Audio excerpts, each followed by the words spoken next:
주세요.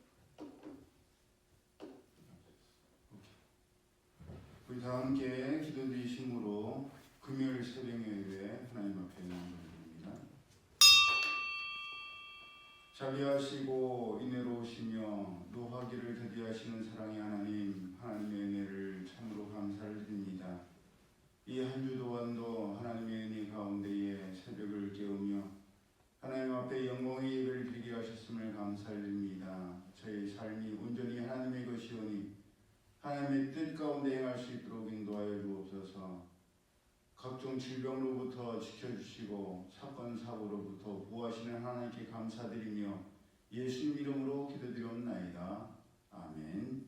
찬송가 546장 주의 약속하신 말씀 위에서 영원토록 주를 찬송하리라 찬양드립니다.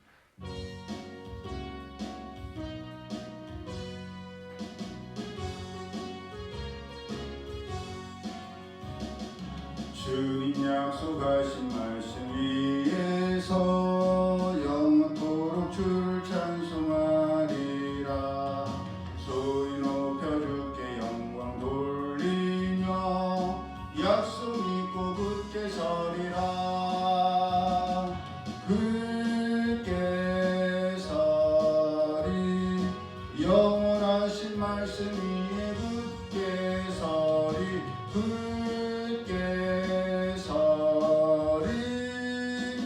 말씀 위에 굳게 서리라. 주님 약속하신 말씀 위에서 세상 염려되게 엄습할 때에 용감하게 힘써 싸워 이기며 약속 믿고 굳게 서리라. 굳게 서리 영원하신 말씀 위에 서리. 굳게 서리 그 말씀 위에 굳게 서리라.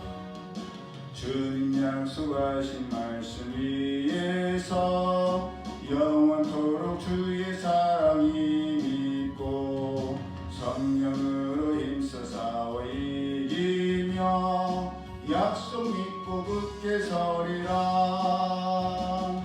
굳게 서리 영원하신 말씀 위에 굳게 서리. 굳게 서리 그 말씀 위에 굳게 서리라.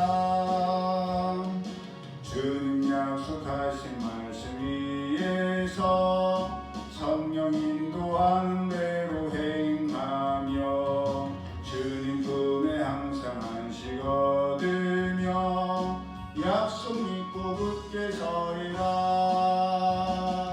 굳게 서리 영원하신 말씀 위에 굳게 서리. 굳게 서리 그 말씀 위에 굳게 서리라.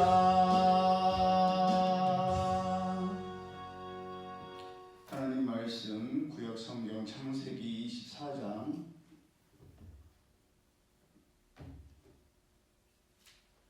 24장이 창세기 가운데 가장 길지요.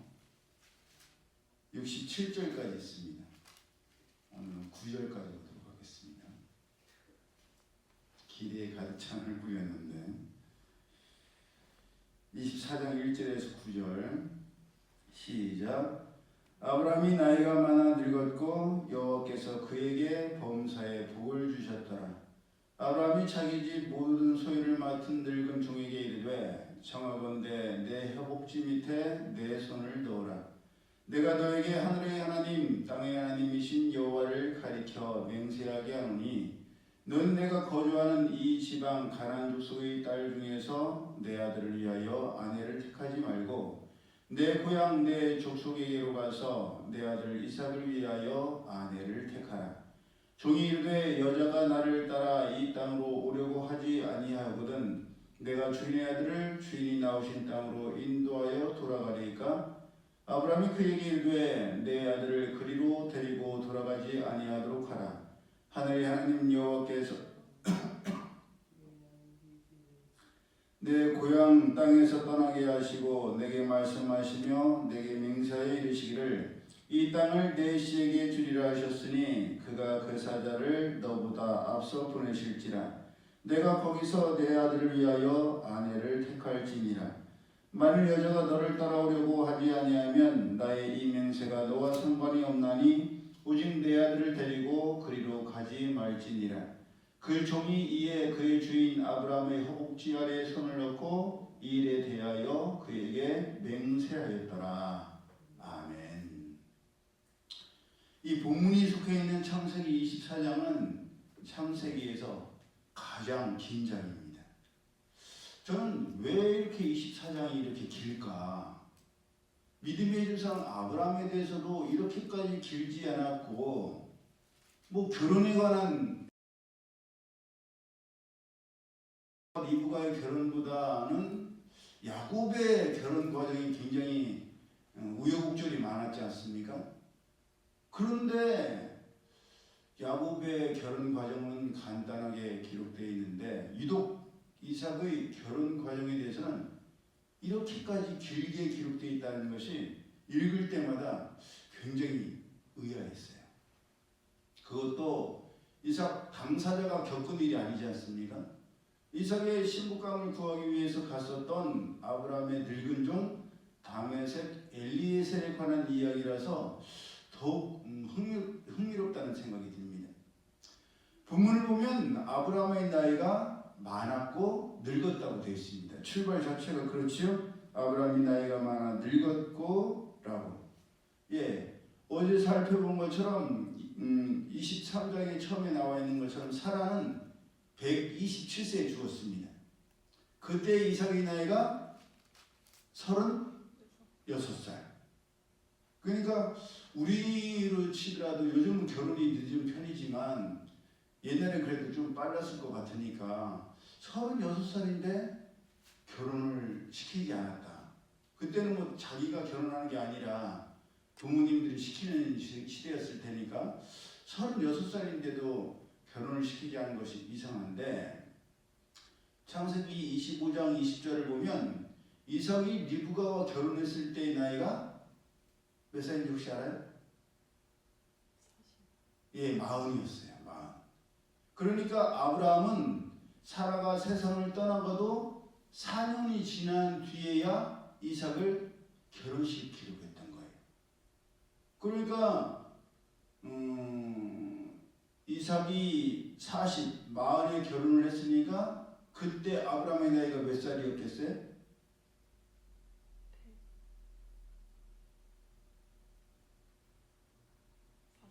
40. 그렇죠. 140이죠. 100세의 아들을 낳았으니까 이삭이 40에 결혼을 했으니까 140이겠죠. 그러면 나이 많아 늙었고 라고 되어 있으니까 분위기는 곧 금방 아브라함이 세상을 떠날 것 같잖아요. 그런데 이삭이 결혼할 때가 140세였는데 아브라함이 몇 세에 죽느냐? 175세에 세상을 떠납니다. 그러니까 아직도 몇 년이 남았어요? 35년이 남은 거죠. 그러니 아브라함이 너무 나이가 많고 늙어서라기보다는 아마도 제 추측이에요. 사라를 잃은 슬픔과 애통 때문에 아들 이삭의 결혼을 늦춘 게 아닌가, 미룬 게 아닌가. 그러니까 훗날 에서도 40세에 결혼을 합니다. 그러니까 그렇게 이삭이 특별히 결혼이 늦었다라고 볼 수는 없죠. 또 6절 마지막 절인 67절을 보면 이삭이 리브가를 인도하여 모친 사라의 장막으로 드리고 그를 취하여 아내를 삼고 사랑하였으니 이삭이 모친 상사 후에 위로를 얻었더라 라고 되어 있습니다. 그러니 이삭도 엄마를 잃은 슬픔이 너무 컸다라는 것을 우리가 알 수가 있죠. 남편인 아브라함도 보통 저희들이 겪어보니까 돌아가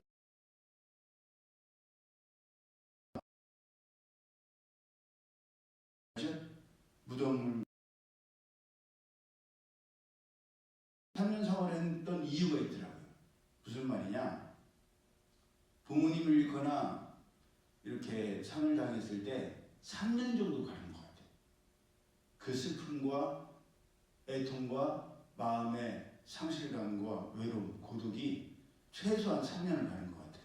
그래서 많은 배우자들이 돌아가셨을 때 나이 드신 분들이 3년을 넘기기가 어렵대요.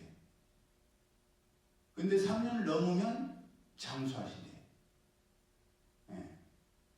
우리 올루사모님도 그렇잖아요.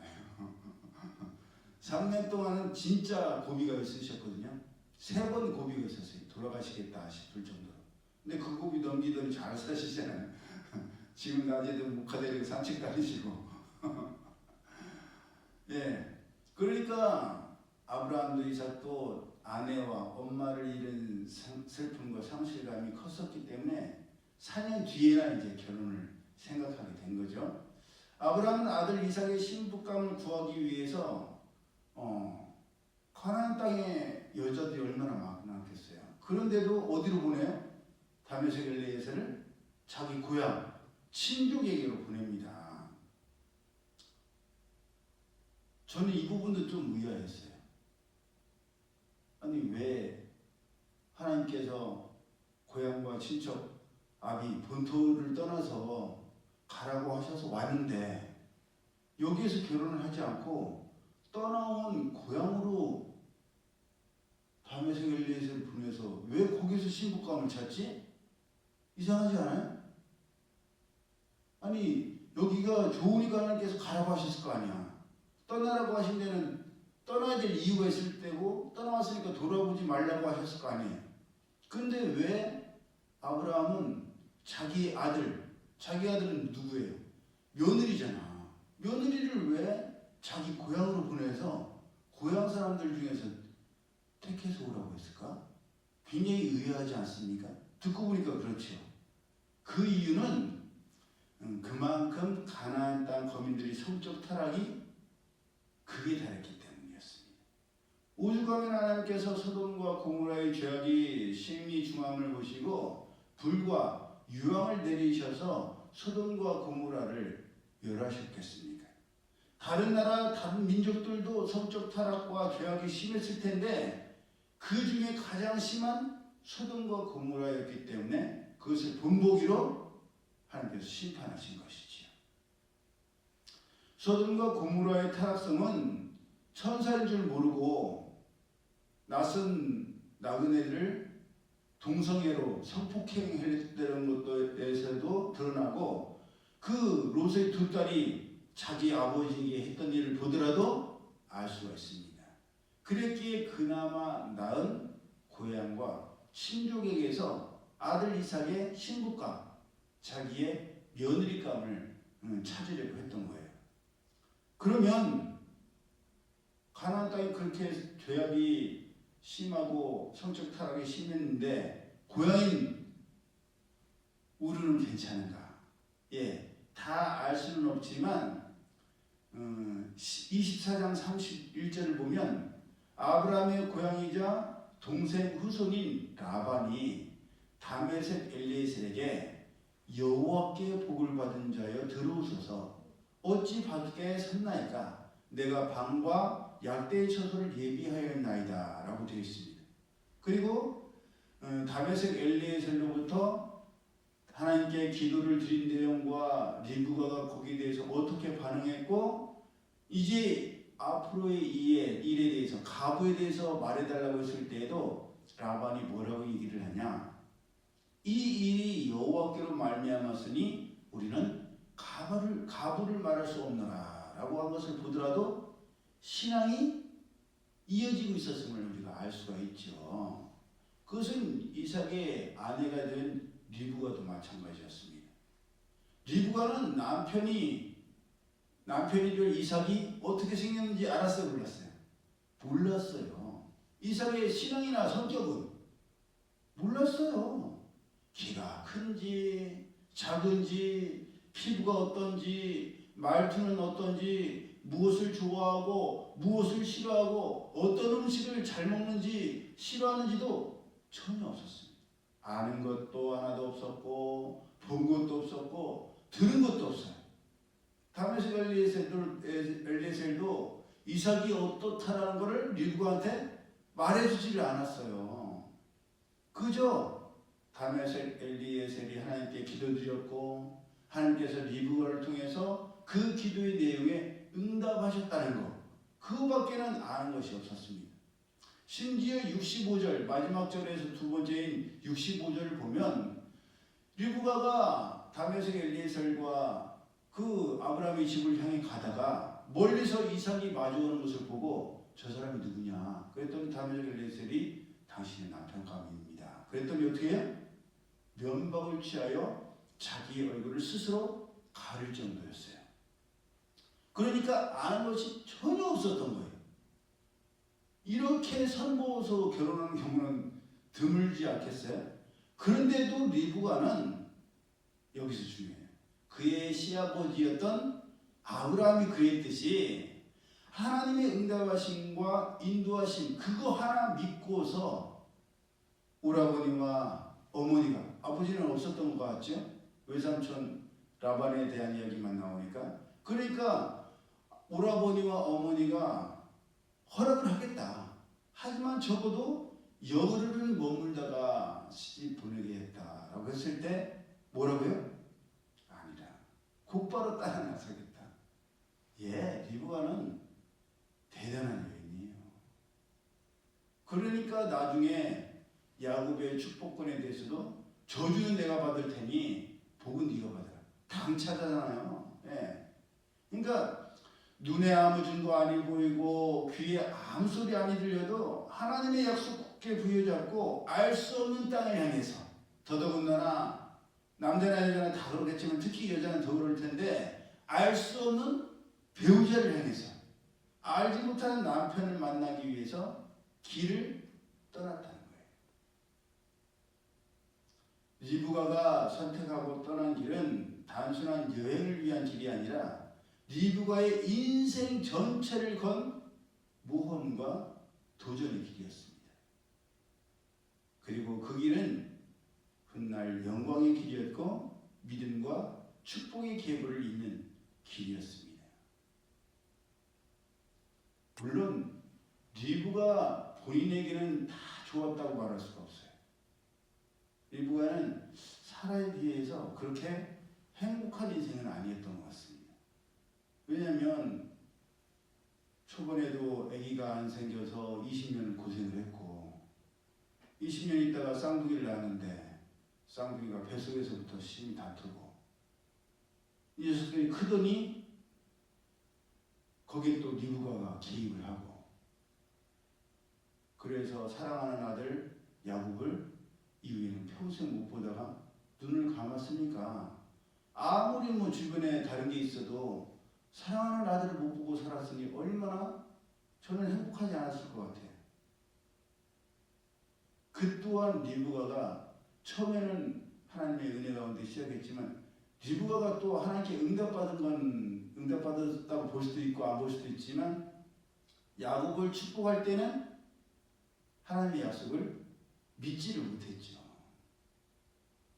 그래서 인간적인 방법으로 했기 때문에 그런 결과가 나오지 않았을까라는 생각은 들지만 어찌됐든 간에 오늘 예배드린 우리 모두도 리브가와 같이 아브라함과 같이 다메섹 엘리에셀과 같이 아무 소리 아니 들리고 아무 증거 아니 보여도 하나님의 약속의 말씀을 우리는 굳게 부여잡고 성령께서 인도하시는 축복의 길을 굳건한 믿음과 순종으로 온전히 달려가야 한다는 것입니다. 그런 믿음에 하나님께서 지정하신 표대를 향해서 달려가는 우리 모두가 되고 이 하루가 되기를 예수님의 이름으로 축복합니다. 아멘. 기도드립니다. 사랑의 하나님 감사합니다. 믿음이라는 것이 얼마나 대단한지 리브가를 통해서 다시금 보게 됩니다. 또 그 리브가가 이삭의 아내가 되기 위해서 아브라함이 어떤 마음으로 다메섹 엘리에셀을 보냈으며 다메섹 엘리에셀이 하나님께 기도드렸을 때 하나님께서 응답하셨음을 저희들이 보게 됩니다. 오늘 사랑하는 저희들도 무슨 일을 하든지 아브라함처럼 다메섹 엘리에셀처럼 하나님 앞에 기도드리고 하나님께서 열어주신 그 길을 갈 수 있는 저들 되게 하시고 또 리브가와 같이 하나님의 뜻이 분명할 때는 그 약속의 말씀 굳게 부여잡고 흔들림 없이 표대를 향하여 끝까지 달려갈 수 있는 저희 모두 되게 하여 주옵소서. 저희들 눈에는 안이 보이고 저희들 귀에는 안 들려도 하나님께서 저에게 약속하신 약속의 말씀이 있기에 그 약속의 말씀 굳게 부여잡고 달려갈 길을 끝까지 달려갈 수 있는 저희 모두 되게 하여 주옵소서. 이제는 우리 주 예수 그리스도의 은혜와 하나님 아버지의 그 크신 사랑하심과 성령님의 교통하심이 표대를 향하여 믿음의 여정을 온전히 나아가기를 원하는 이들 모두에게 이제부터 영원히 함께 하실지어다. 아멘.